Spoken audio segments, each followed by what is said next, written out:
ng hangin dito. Touchdown, Batanes. So, hindi ganun ka-smooth yung landing natin. Dahil nga sa lakas ng ihip ng hangin.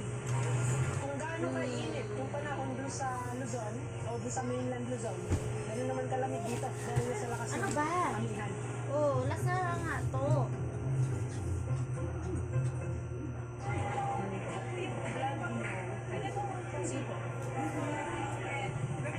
Dalawa lang po kami. Nag-try ako bumili sa ano dahil sa Shopee na lang. Hindi na natin kung kabula. Mura lang. Dalawa lang Ito muna. po talaga yung mga tricycle dito. Kita-try. So ito yung mga susundo sa mga turista. Iba pa yung ginagamit naman sa... So yung mga pangkaraniwang biyahe dito sa Basco, ito yung ginagamit.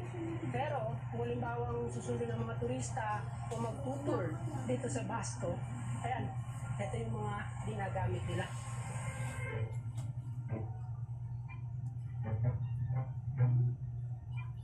Sa lawak na abot sa halos 5,000 hektarya, ang Basco ang nagsisilbing sentro at ang pinakamatang lugar sa probinsya ng Batanes.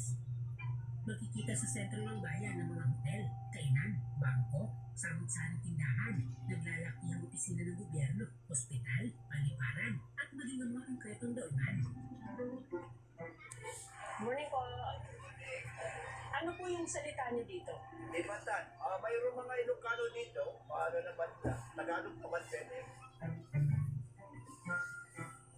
Kapansin-pansin din ang mga konkretong kalsada na nagkokonekta sa mga bayang nasa dulong timog na ng isla. Akala ko talaga dito, ang mga kakaraniwang bahay o kubo yung matutulugan natin. Akala ko walang ganong hotel dito, walang ganong ganitong accommodation. Kaya gulat ako, ganito pala kaganda. Yung isa sa mga accommodation nandito sa Basco.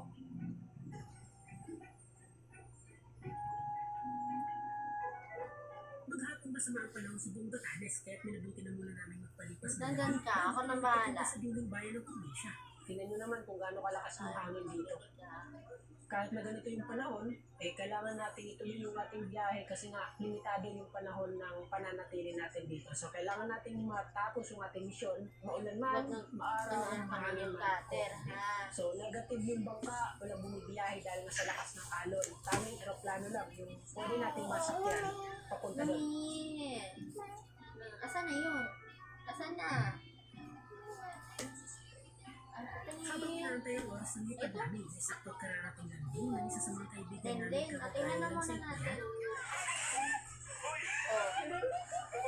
Saruto pala. Ano? Saruto. Ito, pindutin ni Bibit. Kumusta yung panahon doon? Okay na, pindutin ni Mama dito. Ako si Bye Bye. Oh, ayan na. Muna kayo doon. Kumusta yung biyahe sa aeroplano? Medyo maano, pero sana yung pilot. Sige. Sige. Ingat. Let's go. So matapos ang halos ng oras na pag-antay, eto, sasakay na tayo. Meron ng plano.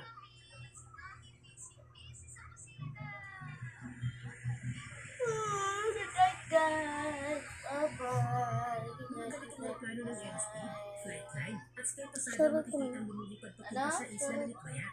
6 hanggang 8 pasahero ang kayang maisakay dito Sarap at halos 4,000 Luto mo na. pamasahe sa isang one-way na ticket.